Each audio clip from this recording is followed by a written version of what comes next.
नमस्कार, मी सरिता कौशिक. झिरो आवर मध्ये आपलं स्वागत. क्षणाक्षणाला आज राजकीय पटलावर महाराष्ट्रात काहीतरी घडत होतं. सकाळच मुळात सुरू झाली ती उद्धव ठाकरेंच्या शिवसेनेच्या 17 उमेदवारांच्या यादीनं आणि महाविकास आघाडीची एकजूट फुटली. असं का म्हणते हे तर सांगेनच, पण अजून एक सांगते की येणाऱ्या निवडणुकीत महाविकास आघाडीला महायुतीचंच नाही तर आता वंचित बहुजन आघाडीचंही आव्हान असणार आहे. नीट ऐकलत ना? आता तुम्ही म्हणाल की महाविकास आघाडीत तर प्रकाश आंबेडकरांची एंट्री होणार होती, त्यावरून अनेक बैठकांमधून विचारमंथन सुरू होतं. अगदी कालपर्यंत नव्यानं प्रस्ताव गेला होता. जागा वाटपावरून चर्चा सुरू होत्या. मग त्याचं काय झालं तर तेही आपण आजच्या झिरो आवर मध्ये पाहणार आहोतच, जिथे सांगलीवरून काँग्रेस आणि ठाकरेंमध्ये संघर्षाचा वणवा पेटलाय, तिथे महायुतीमध्येही एका जागेवरून असाच संघर्ष पेटू शकतो. ती जागा आणि तिथले दावेदार हेही आपण आज पाहणार आहोतच. सुरुवात करूयात ठाकरेंच्या एका यादीनं महाविकास आघाडी समोर उभ्या राहिलेल्या अनेक संकटांनी. आणि त्यासाठी आधी पाहूयात उद्धव बाळासाहेब ठाकरे शिवसेनेची ट्विटरच्या माध्यमातून प्रसिद्ध झालेली यादी.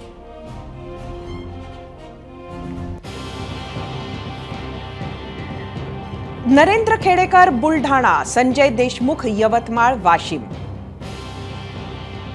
नागेश पाटील आष्टीकर हे हिंगोलीचे उमेदवार तर संजय जाधव परभणीतून, चंद्रकांत खैरे छत्रपती संभाजीनगर तर ओमराजे निंबाळकर धाराशिवचे, भाऊसाहेब वाकचौरे शिर्डीतून तर राजन विचारे उमेदवार असणारे ठाण्यातून,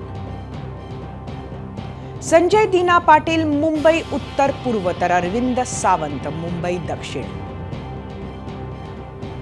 अमोल कीर्तिकर मुंबई उत्तर पश्चिम तर विनायक राऊत रत्नागिरी सिंधुदुर्ग, अनंत गीते रायगड तर संजोग वाघेरे मावळ, अनिल देसाई दक्षिण मध्य मुंबई तर चंद्रहार पाटील सांगली.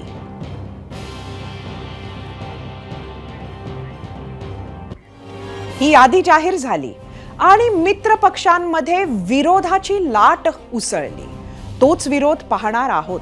मात्र ठाकरेंच्या याच यादीवर होता आजचा आमचा पहिला प्रश्न आणि तो पाहण्यासाठी आपण जाऊया आपल्या पोल सेंटरला. आजचा आपला पहिला प्रश्न,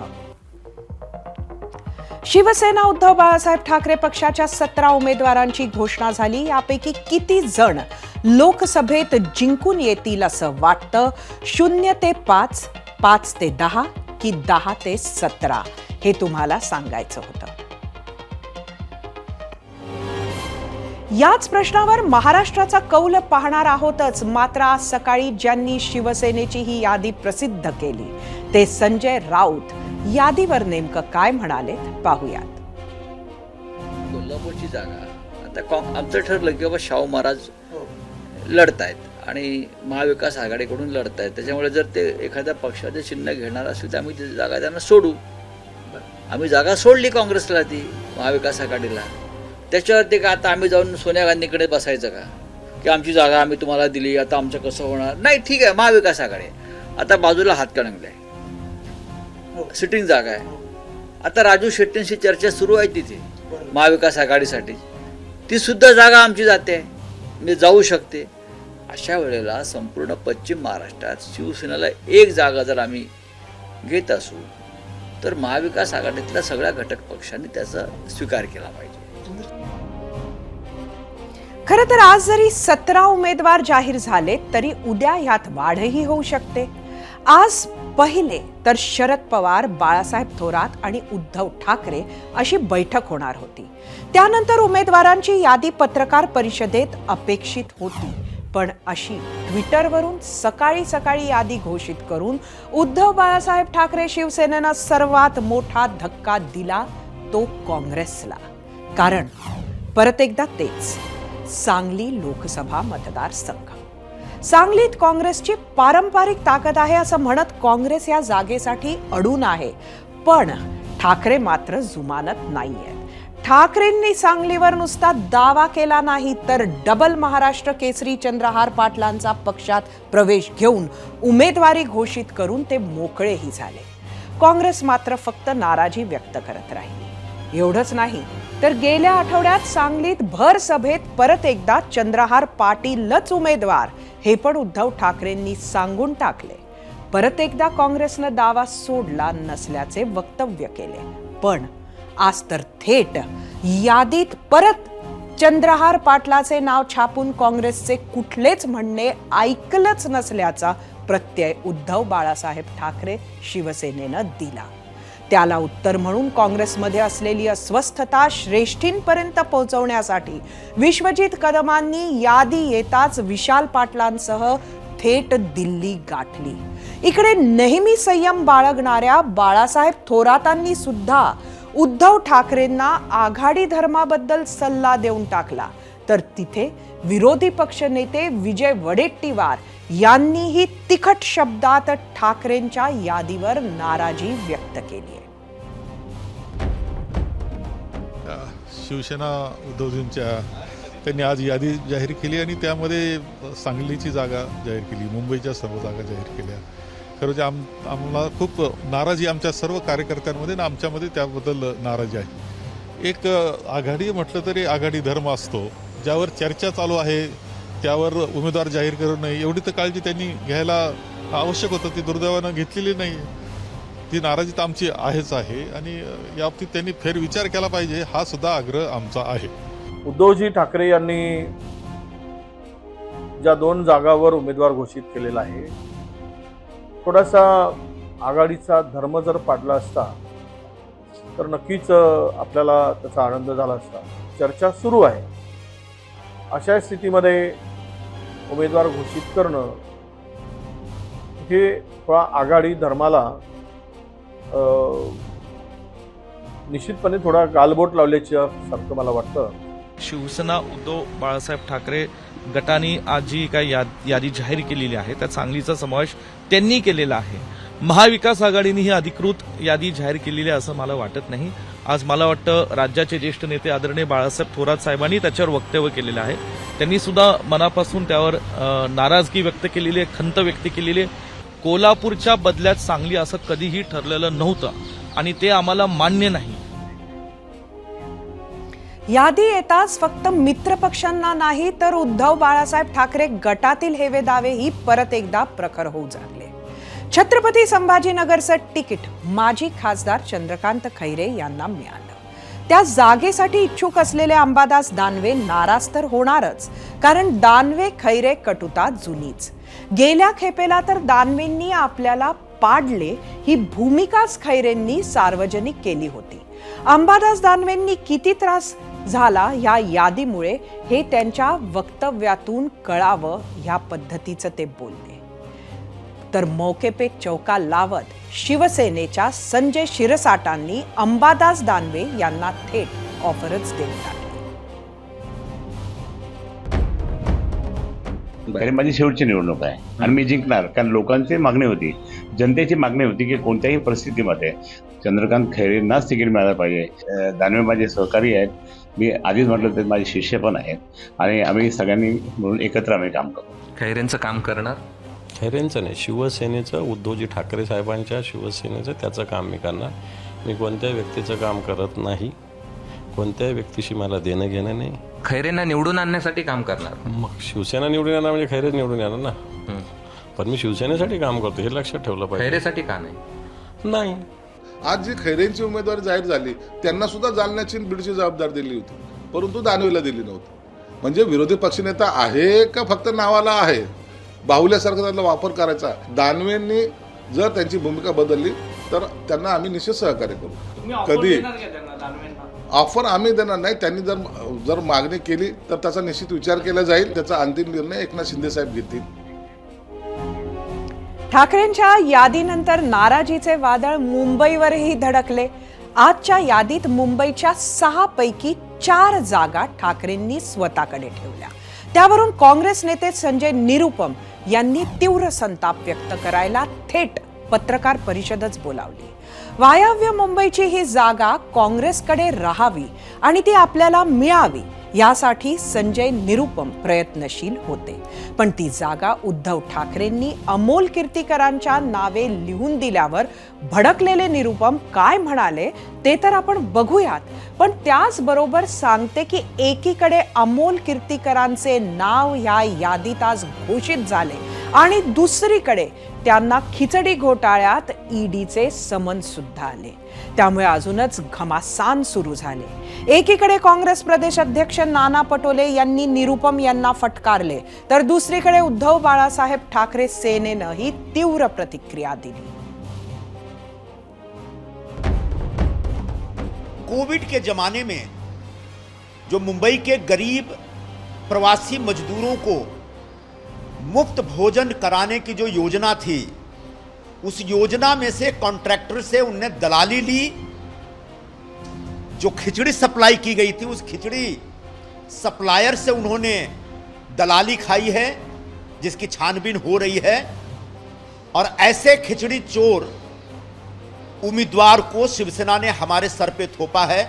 हम इसका सरासर विरोध करते हैं. कम से कम मैं ऐसे खिचड़ी चोर उम्मीदवार के लिए काम नहीं करूंगा, ये मैं आज घोषणा कर रहा हूं. अशा अवास्तव शब्दाला आणि अशा वक्तव्याला काँग्रेस पक्षही भीक घालत नाही. स्वतःचा स्वार्थ जमला नाही तर अशा पद्धतीचं वक्तव्य करणं आणि पक्षाचे नेते आहेत त्यांना अनेकदा संधी काँग्रेस पक्षाने दिलेली आहे. अशा पद्धतीचं वक्तव्य करणं हे निषेधार्थ आहे. आपण सांगता म्हणून मी याला सांगितलं. आता लोकशाहीची श्रद्धांजली करण्याचा भाजपने जो प्रयत्न केलेला आहे, संविधानच संपवण्याचा प्रयत्न केलेला आहे, त्याच्यावर तुटून पडण्याची वेळ आहे. अशा पद्धतीच्या मोठ्या नेत्यांनी वक्तव्य करू नये एवढा सल्ला आमचा आहे. काँग्रेस पक्षाचा अंतर्गत मामला आहे, मी त्याच्यावर बोलणार नाही. प्रत्येक कार्यकर्त्याच्या भावना असतात की मला एखादी जागा मिळायला हवी. मागच्या लोकसभेत काँग्रेसकडे एकही जागा नव्हती, आपण पाहिलं असेल. त्याच्या आधीही नव्हती, ही आपण पाहिलं असेल. राज्यात काँग्रेसची एकच जागा होती. आज काँग्रेस मला वाटतं 16 जागांवर लढते आहे. म्हणजे एका जागेवरून आपण 16 जागा लढणार आहोत आणि त्यातल्या 10 जागा आम्ही जिंकतो आहे काँग्रेसच्या. काँग्रेस शरण झाली गेली असं कसं काय म्हणणार तुम्ही? आता पहा की पूर्व विदर्भात आमच्याकडे एकही जागा नाही. त्याला काय उत्तर आहे का? आता अशी संधी कोण विरोधक सोडेल? महाविकास आघाडीतील विसंवादावर महायुतीकडून प्रतिक्रिया आली नसती तरच नवल. उपमुख्यमंत्री देवेंद्र फडणवीसांनी ठाकरेंच्या यादीवरून काँग्रेसला उपरोधिक टोला हाणला, तो आधी पाहूयात. असं आहे की सन्माननीय उद्धव ठाकरेजींचा अनुभव आम्ही खूप वर्ष घेतलेला आहे, त्यामुळे आम्हाला याची सवय आहे. आता काँग्रेसला त्यांच्यासोबत राहायचं असेल तर त्यांनाही त्याची सवय करून घ्यावी लागेल, ते असंच वाटतं.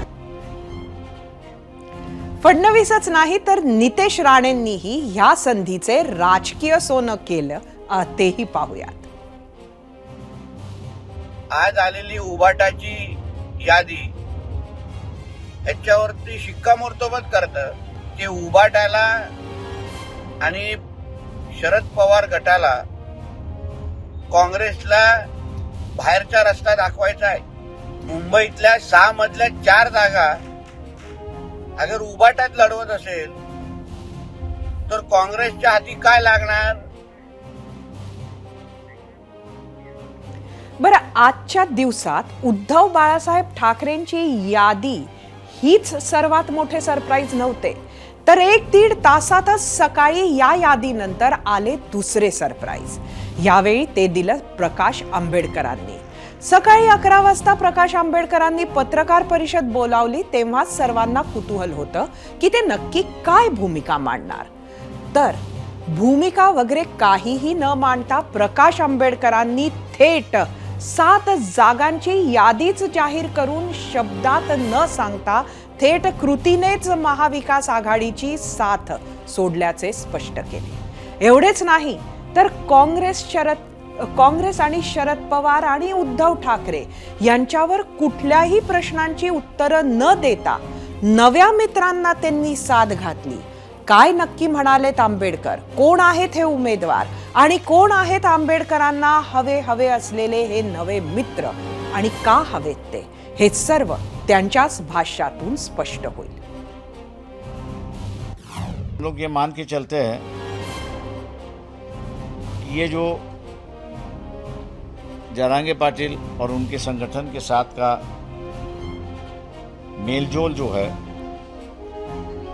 क्योंकि मैं समझौता नहीं कह सकता हूं, क्योंकि उन्होंने कोई पार्टी बनाई नहीं है, ना बनाना वो चाहते हैं,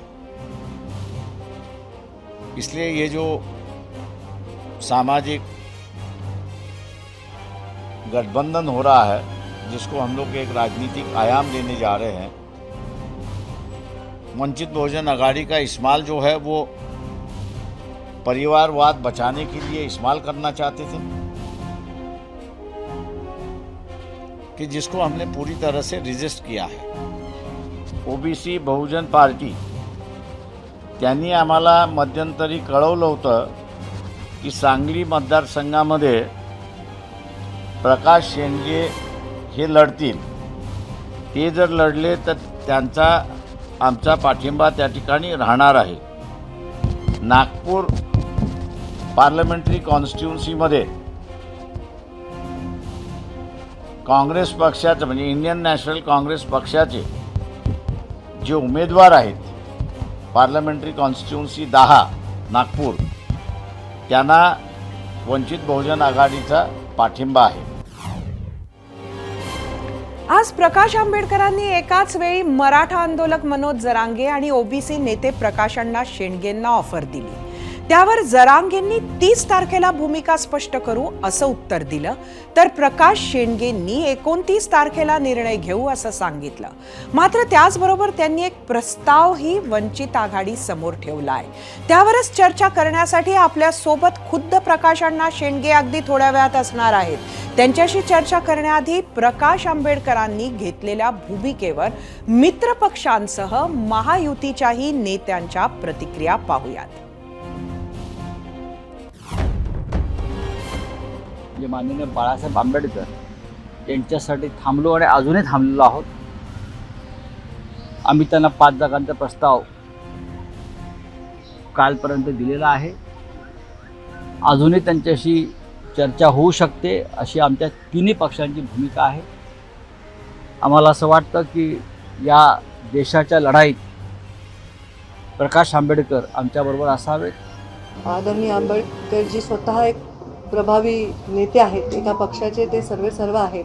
त्यामुळे त्यांनी जर अशी काही भूमिका घेतली असेल, ती प्रचंड विचारांती घेतली असेल, किंवा त्यांना जो हवा तो सन्मान मिळाला नसेल, त्यामुळे त्यांनी जे योग्य भूमिका घेतली असं मला वाटतं की तो स्वतःच्या उमेदवारी त्यांनी जाहीर केलेल्या आहेत. आता ते पुढच्या टप्प्यात काय करणार आहेत त्याच्याकडे माझंही तेवढंच लक्ष आहे. प्रकाश आंबेडकर हे वंचित आघाडीचे एक प्रमुख नेते आहेत. त्यांची आज निश्चितपणे महाराष्ट्रामध्ये ताकद आहे. आपण मागच्या वेळेस बघितलेलं आहे की त्यांनी उमेदवार उभे केल्यानंतर अनेक उमेदवार हे त्यावेळेसचे महाविकास आघाडीचे पराभूत झाले. शेवटी त्यांनी कुणाबरोबर जावं, त्यांनी काय निर्णय घ्यावा, संविधानाने घटनेचे शिल्पकार डॉक्टर बाबासाहेब आंबेडकरांनी आज ज्याला त्याला दिलेला आहे. शिवसेना उद्धव बाळासाहेब ठाकरे पक्षाच्या जाहीर उमेदवार यादीवर आम्ही प्रश्न विचारला होता. त्या प्रश्नावर तुम्ही काय प्रतिक्रिया दिल्या आहेत त्या पाहूयात आणि त्यासाठी जाऊया आपल्या मीडिया सेंटरला. परत एकदा आजचा प्रश्न तुम्हाला सांगते. शिवसेना उद्धव बाळासाहेब ठाकरे पक्षाच्या 17 उमेदवारांची घोषणा. यापैकी किती जण लोकसभेत जिंकून येतील असं वाटतं? सोशल मीडियावर आलेल्या प्रतिक्रिया पाहूया. एक्स वरून ऋषभ, यंदाच्या लोकसभेत मशाल नक्कीच विझणार. एक्स वरून अनिकेत पाटील, शिवसेना उबाठाचे सर्व उमेदवार निवडून येतील. यूट्यूबवरून कैलास सासकर, शिवसेना उद्धव बाळासाहेब ठाकरेंचे उमेदवार विजयी होणार. यूट्यूबवरून जय सनातनी, शिवसेना उबाठा एकही जागा जिंकू शकत नाही. फेसबुकवरून शहाजी हाके, सर्वच निवडून येणार. फेसबुकवरून जितेंद्र सपकाळ, शिवसेना उबाठाचे 12 ते 16 उमेदवार विजयी होतील. फेसबुकवरून श्रीराम चव्हाण, यंदा लोकसभेत उद्धव बाळासाहेब ठाकरेंचे भगवे वादळ येणार.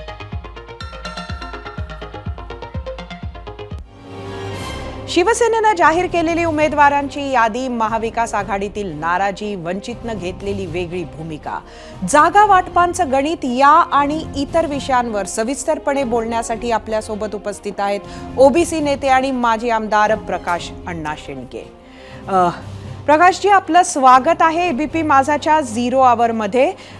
आज एक जी घोषणा केली, जी यादी घेऊन प्रकाश आंबेडकर आले, अत्यंत सरप्राइझिंग होती. त्यांनी थेट तुमच्यासाठी जागा सोडली आहे, तुम्ही जर लढायचं ठरवलं तर पाठिंबा देणार असं म्हटलंय. काय नक्की तुमचं उत्तर आहे याला?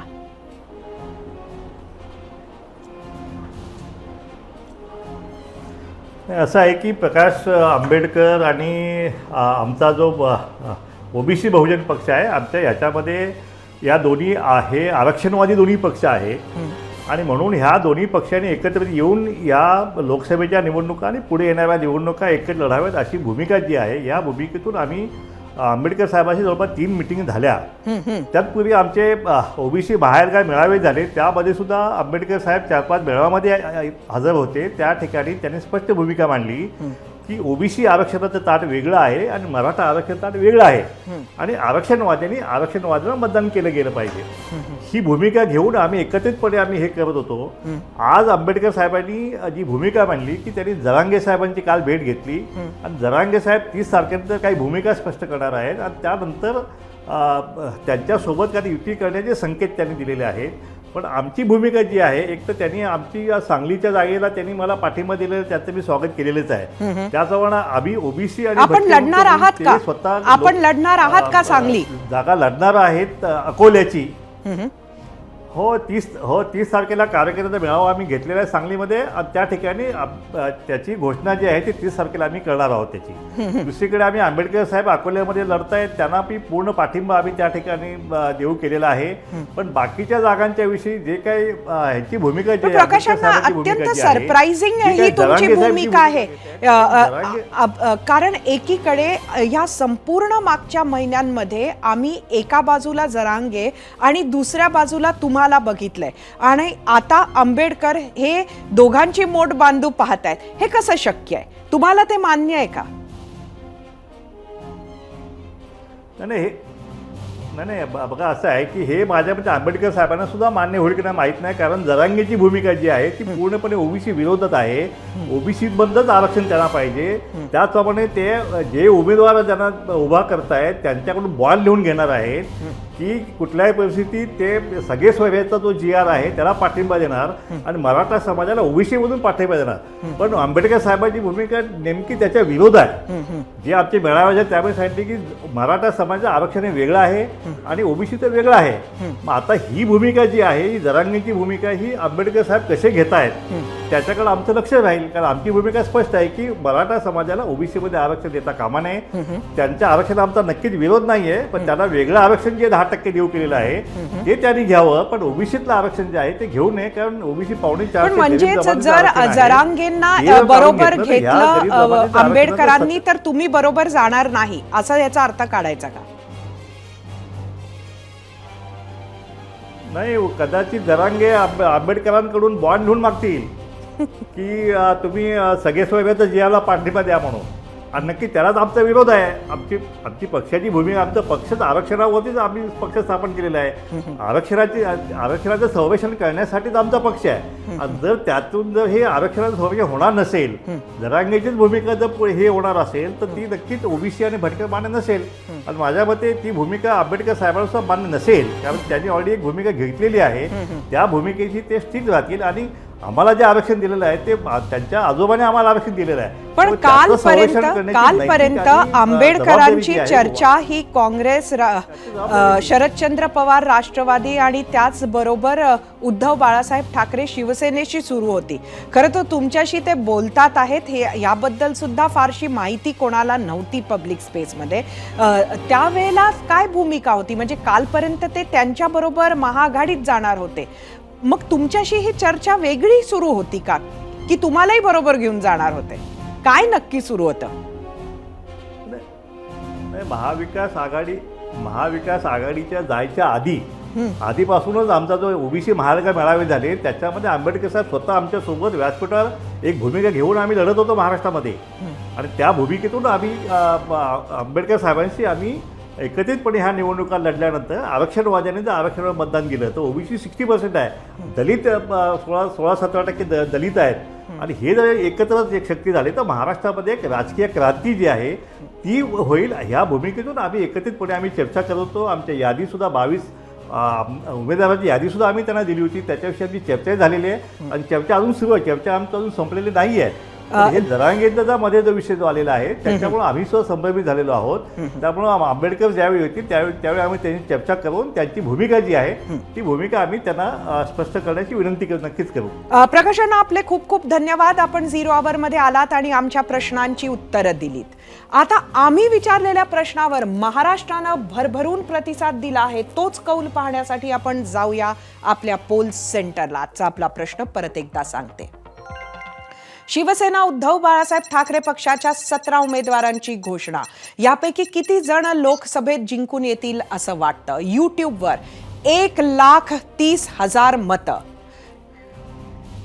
20% म्हटलंय 0 ते 5, 13% 5 ते 10 आणि 67% 10 ते 17. इंस्टाग्रामवर एकूण 6,000 मतं.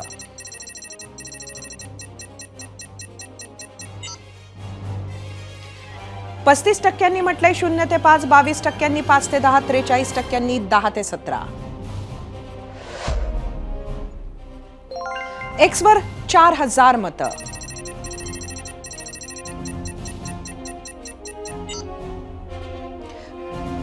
%35 म्हटलंय 0 ते 5, 14% 5 ते 10, 51% 10 ते 17.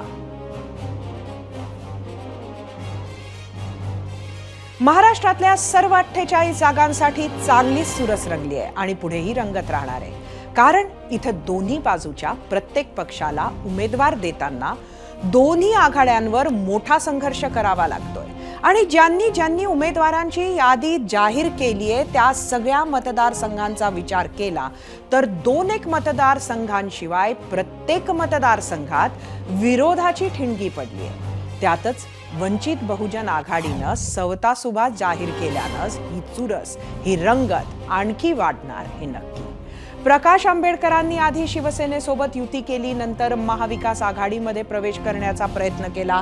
जागा वाटपाच्या बैठकांमध्येही त्यांनी विविध पर्याय देऊन पाहिले. मात्र त्यावर कधीच काँग्रेस, शिवसेना, उद्धव बाळासाहेब ठाकरे आणि राष्ट्रवादी शरदचंद्र पवार या पक्षांचं एकमत झालेलं दिसलं नाही किंवा बाहेर तरी तसं आलं नाही.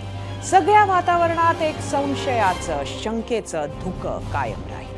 अखेर त्याची परिणिती वंचितनं महाविकास आघाडीचीही साथ सोडण्यात झाली.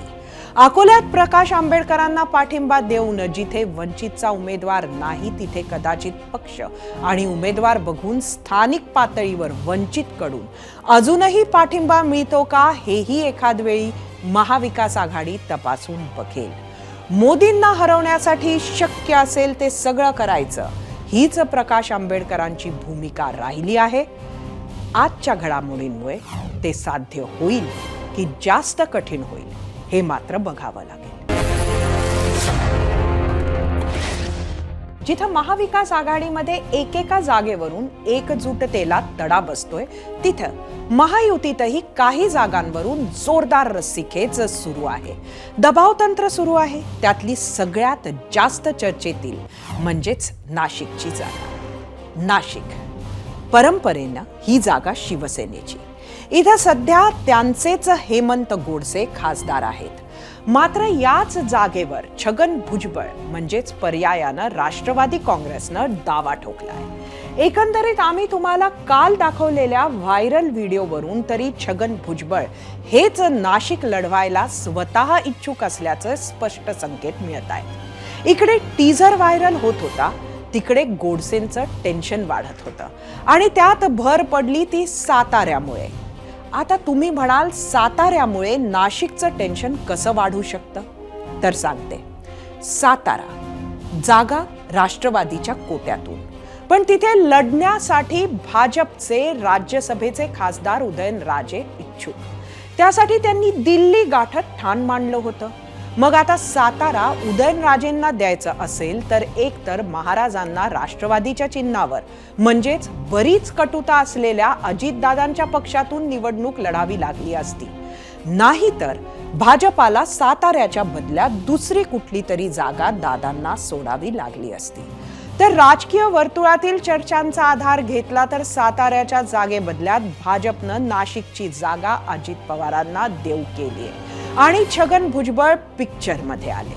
त्यामुळे कोटा राष्ट्रवादीचा, उमेदवार भाजपाचा आणि बळी गेला शिवसेनेचा, अशी काहीशी परिस्थिती सातारा नाशिकमुळे निर्माण झाल्याचं दिसतंय. त्यावर नाशिकचे खासदार हेमंत गोडसेंनी पुन्हा मुंबई गाठलं, एकनाथ शिंदेंच्या भेटीला पोहोचले आणि काहीही झालं तरी नाशिक सोडणार नाही अशी भूमिका त्यांनी घेतली आहे. त्याआधीच नाशिकच्या याच जागेवरून राष्ट्रवादी वर्सेस शिवसेना झालंय. दोन्ही बाजूचे दावे पाहूयात. ही सीट नाशिकची आपण लढवायची की नाही, कार्यकर्त्यांचं काय मत आहे? कार्यकर्त्यांचं मत ही सीट आपण लढवली पाहिजे एवढं ठरलं आहे. राष्ट्रवादी काँग्रेसच्याच निशाणीवर, घड्याळ निशाणीवरच राष्ट्रवादी काँग्रेस पक्षाचे जे काही आम्ही नाशिकचे जो कोण उमेदवार ठरेल तो निवडणुकीला उभा राहणार आहे. नाही, नाशिकची जागा सोडू नये असा आमचा आग्रह आहेच. नाशिकची जागा ही जी 3 टर्म निवडून आलेली ज्यांना देणार आहेत त्यांनाही माहिती की नाशिकमध्ये अखेरला गोडसेंनी एक चांगलं काम केलेलं आहे, म्हणून ती जागा त्यांच्याकडे असावी असा कार्यकर्त्यांचा सुद्धा आग्रह आहे. नाशकातून निघालेले हेमंत गोडसे काही मिनिटांपूर्वी मुंबईत पोहोचले. मुख्यमंत्र्यांना भेटण्याआधीच आम्ही त्यांना गाठलं. तर नाशिक मतदारसंघाविषयीच्या चर्चांवर हेमंत गोडसेंनी काय उत्तरं दिलीत पाहूयात.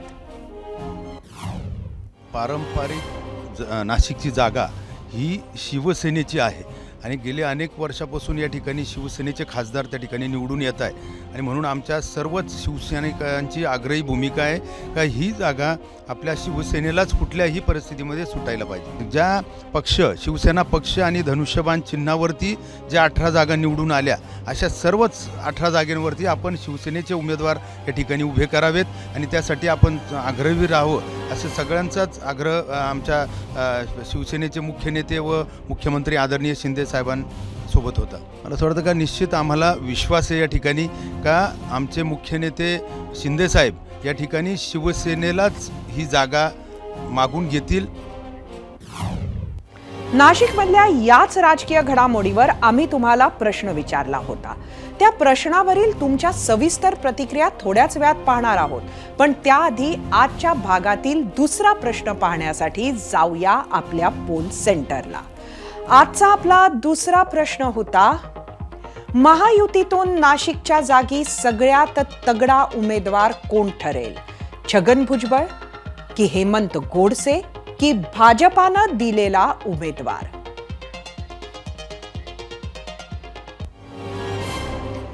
आता माढा लोकसभा बघूया. माढा लोकसभा ही महायुतीची अजून एक डोकेदुखी ठरते. भाजपनं परत एकदा रणजितसिंह निंबाळकरांना उमेदवारी दिली आणि सध्या भाजपातच असलेले मोहिते पाटील परिवार अस्वस्थ होऊ लागले. हे आपण गेली काही दिवस बघत आलोय. वाटत होतं की चर्चा करून काही वेगळी आश्वासने देऊन हा प्रश्न सुटेल. पण आता धैर्यशील मोहिते पाटलांचा घरवापसीचा निर्णय पक्का झालाय. घरवापसी म्हणजेच राष्ट्रवादी शरदचंद्र पवार पक्ष.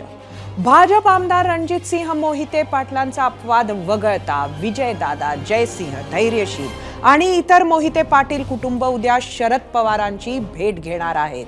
त्यामुळे शरद पवारांची तुतारी घेऊन धैर्यशील मोहिते पाटील भाजपाविरोधात माढात लढा देण्यास सज्ज झाल्याचे चित्र आहे.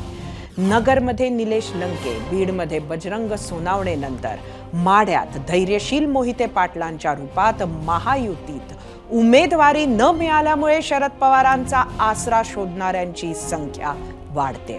म्हणूनच की काय, राजकीय रणनीतीचा भाग म्हणून राष्ट्रवादी शरदचंद्र पवार पक्षानं अजून आपले उमेदवार घोषित केलेले नाहीत. या घडामोडींवर जयसिंह मोहिते पाटील काय म्हणतात ते पाहूया. जर आम्ही उभा राहायचं ठरलंच आहे तुतारीनं, तसं आमची टीम मासे तालुक्यामध्ये काम करेल आणि सोलापूरमध्ये पण काम करेल की हे दोन्ही सीट आल्या पाहिजेत, की जेणेकरून BJPच्या श्रेष्ठीनं समजलं पाहिजे की खरी ताकद कोणाकडे आहे.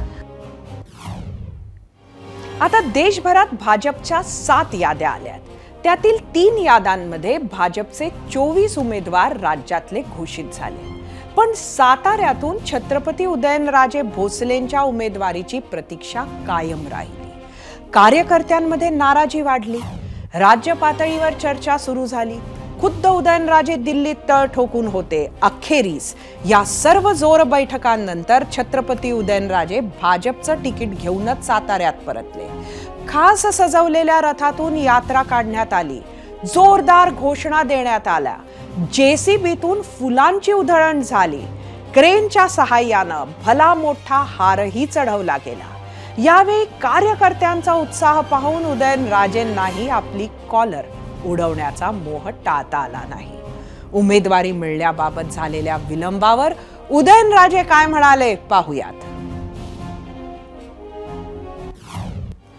यादी ऑलरेडी मला वाटतं आज काहीतरी ते जाहीर होईल. तो एक ह्याचा प्रक्रियेचा भाग आहे. सगळं निश्चित झालेलं आहे आणि इलेक्शन मी लढवणारच आहे. त्यामुळे विषय नाही. दिल्लीला जावं लागलं आणि नेहमी ज्या बातम्या येत होत्या की ताटकळ ठेवलं, असं काही नाही. आज केवळ सातारा आपलं महाराष्ट्राचंच इलेक्शन नाही आहे, संपूर्ण देशभरात संपूर्ण सगळीकडे इलेक्शन चालू आहे. यादी आली पण त्यात महाराष्ट्राचं फक्त एकच नाव आलं, नवनीत राणा. नवनीत राणा यांच्या विरोधात प्रहारच्या बच्चू कडू यांच्यानंतर आता भाजप सुद्धा मैदानात उतरली आहे. अमरावतीमधील स्थानिक भाजप नेत्यांनी नवनीत राणांच्या उमेदवारीला विरोध केला होता. अमरावती लोकसभा मतदारसंघातून भाजपने कोणत्याही परिस्थितीत नवनीत राणांना उमेदवारी देऊ नये अशी मागणी अमरावतीच्या भाजप नेत्यांनीही केली होती. काल रात्री त्यासाठी नागपुरात थेट उपमुख्यमंत्री फडणवीस आणि प्रदेशाध्यक्ष चंद्रशेखर बावनकुळे यांची भेटही कार्यकर्त्यांनी घेतली. गेल्या वेळी नवनीत राणा यांनी पुरस्कृत अपक्ष म्हणून जागा लढवली होती. राष्ट्रवादी पुरस्कृत अपक्ष म्हणून जागा लढवली होती. शिवसेनेच्या आनंदराव अडसुळांना पराभवाचा धक्का देत त्या निवडून आल्या होत्या. आणि हे सगळे होत असताना आज संध्याकाळी अगदी नुकतीच ही मोठी बातमी आली. नवनीत कौर राणा भाजप उमेदवार म्हणून कमळ चिन्हावर निवडणूक लढवणार आहेत. भाजपानं सगळा विरोध झुगारत नवनीत राणा यांना मैदानात उतरवलंय. उमेदवारीची घोषणा होताच नवनीत राणांचं अभिनंदन करण्यासाठी कार्यकर्त्यांची मोठी गर्दी त्यांच्या निवासस्थानी उसळली. नवनीत राणा उद्या मुंबईत देवेंद्र फडणवीसांची भेट घेतल्यानंतर तात्काळ दिल्लीत अमित शहांच्या भेटीसाठी रवाना होणार आहेत. त्यानंतरच त्यांचा भाजपा प्रवेश होणार असल्याची चर्चा आहे. सर्वात जास्त विरोध महायुतीच्या आतून आहे, पण बाहेर नवनीत राणांच्या कास्ट सर्टिफिकेटचा कोर्टात निर्णय सुद्धा प्रलंबित आहे. भाजपकडून राणांना मिळालेल्या उमेदवारीवर काय प्रतिक्रिया आल्या आहेत त्या पाहूया. त्या दिवशीच म्हटलं होतं की लक्ष्मीचे हाती नेहमी कमळ असतेच आणि या अमरावतीकरांची सून म्हणून मी गेल्या 12-13 वर्षापासून काम करत होती. देशाचे प्रधानमंत्री यांना मी माझा नेता मानते आणि नेत्यांनी ज्या पद्धतीने ठरवलं तर त्यांचे पुढे मी जाणार नाही. आणि आज जसा मला दिल्लीवरनं फोन आला त्याच वेळी मी तेव्हाही म्हटलं होतं की त्यांच्या शब्दाचे पुढे मी जाणार नाही आणि 2 मिनिटात ती बातमी आली. NDAचे जेवढेही घटक आहे, जेवढे आमचे महायुतीचे घटक आहे, सगळ्यांना मी एवढंच सांगेन की सिनियर असताना मला सगळ्यांनी साथ द्यावं आणि आशीर्वाद द्यावं. आता वळूयात नाशिकच्या घडामोडींवर आम्ही विचारलेल्या प्रश्नाकडे. आम्ही विचारलेल्या प्रश्नावर तुम्ही दिलेल्या प्रतिक्रिया पाहण्यासाठी जाऊया आपल्या मीडिया सेंटरला. आणि आजचा प्रश्न परत एकदा सांगते. महायुतीतून नाशिकच्या जागी सगळ्यात तगडा उमेदवार कोण ठरेल? 3 पर्याय होते. छगन भुजबळ, हेमंत गोडसे की भाजपाचा एखादा उमेदवार. सोशल मीडियावर आलेल्या प्रतिक्रिया पाहूया. स्वप्नील परखड यांनी एक्स वरून म्हटलंय हेमंत गोडसेच नाशिकमधील तगडे उमेदवार आहेत. एक्सवरून महेश शिंदे, तिन्ही उमेदवारांचा पराभव अटळ आहे. नाशिकमध्ये फक्त ठाकरे पॅटर्न चालणार. युट्यूबवरून सचिन होळीकर, महायुतीत कोणीही तगडं नाही, महाविकास आघाडीचा सामान्य कार्यकर्ता निवडून येईल. फेसबुकवरून दीपक गवळी, छगन भुजबळ हे नाशिकमधील तगडे उमेदवार असतील. इंस्टाग्रामवरून यशवंत शिर्के, नाशिकमध्ये महायुतीचा नाही, महाविकास आघाडीचा उमेदवार जिंकणार. नाशिकच्याच प्रश्नावर महाराष्ट्राच्या जनतेनं दिलेला कौल पाहण्यासाठी जाऊया पोल सेंटरवर. परत एकदा आजचा प्रश्न, महायुतीतून नाशिकच्या जागी सगळ्यात तगडा उमेदवार कोण ठरेल? युट्यूबवर एकूण 60,000 मतं. 46% म्हटलंय छगन भुजबळ, 39% हेमंत गोडसे, 15% भाजपाचा उमेदवार. इंस्टाग्रामवरून 2,500 मतं.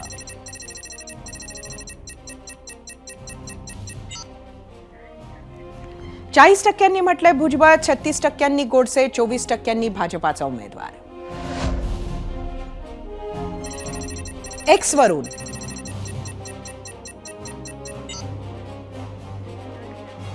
39% भुजबळ, 29% गोडसे, 32% भाजपाचा उमेदवार. राजकारणात ऑप्टिक्स या शब्दाला खूप महत्त्व आहे. एखादा नेता, एखादा प्रसंग, एखादी घटना, एखादं दृश्य प्रत्यक्षात काय आहे यापेक्षा त्याची प्रतिमा जनतेपर्यंत कशी पोहोचते, जनतेला ती कशी वाटते याला भरपूर महत्त्व आलंय. प्रत्यक्षाहून प्रतिमा उत्कट असली तर राजकारण्यांचं काम सोपं होतं. ही कला पंतप्रधान नरेंद्र मोदींना चांगली साधली आहे. त्याचं यश बघूनच सगळेच पक्ष आणि सगळेच राजकारणी आपली डिजिटल प्रतिमा सुद्धा चांगली राहील याचे प्रयत्न करू लागले. महायुतीतही जागा वाटपावरून, उमेदवारांच्या नावांवरून वाद आहेत, पण बाहेर दाखवताना सारं ऑलवेल आहे असंच चित्र उभं करण्यात ते महाविकास आघाडीपेक्षा जास्त यशस्वी ठरले आहेत. महाराष्ट्रातील तसे म्हणायला 2 छोटे प्रसंग पाहिले तर लक्षात येईल. नितीन गडकरींनी आज अर्ज दाखल केला तेव्हा त्यांच्या सोबत मुख्यमंत्री एकनाथ शिंदे, उपमुख्यमंत्री देवेंद्र फडणवीस आणि राष्ट्रवादीचे मोठे नेते प्रफुल्ल पटेल उपस्थित होते. त्याच वेळी 2019ला काँग्रेसचा एकमेव खासदार जिथून निवडून आला होता त्या चंद्रपुरात मात्र काँग्रेस उमेदवार प्रतिभा धानोरकर यांनी अर्ज भरला तेव्हा त्यांच्या सोबत फक्त स्थानिक पदाधिकारीच उपस्थित होते. त्यात दिवंगत खासदार बाळू धानोरकर यांच्या प्रतिभा धानोरकर या पत्नी आणि बाळूच्या जागी आज त्यांनाही उमेदवारी देण्यात आली होती. असं असताना त्यांनी मात्र फॉर्म कुठल्याही मोठ्या नेत्याच्या उपस्थिती विना भरला. या तशा म्हणायला छोट्या घटना, पण ऑप्टिक्सचा विचार केला तर सर्वसामान्य मतदारासमोर काय चित्र जातं, याचा फायदा होईल की तोटा, असे अनेक प्रश्न आहेत.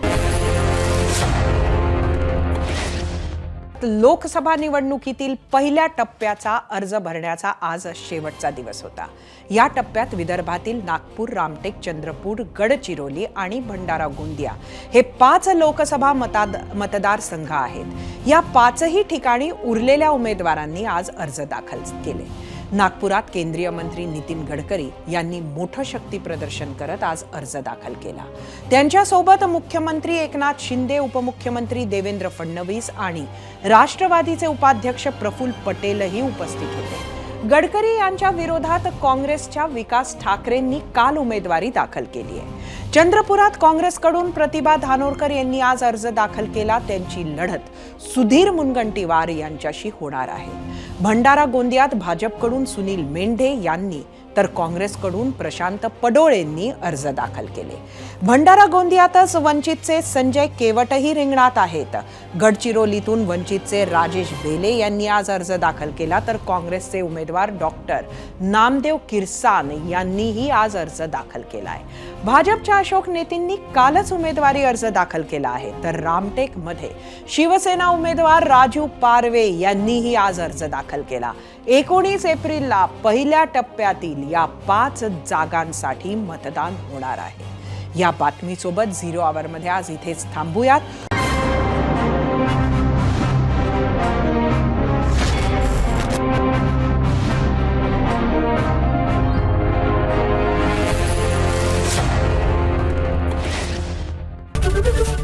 एबीपी माझा, उघडा डोळे बघा नीट.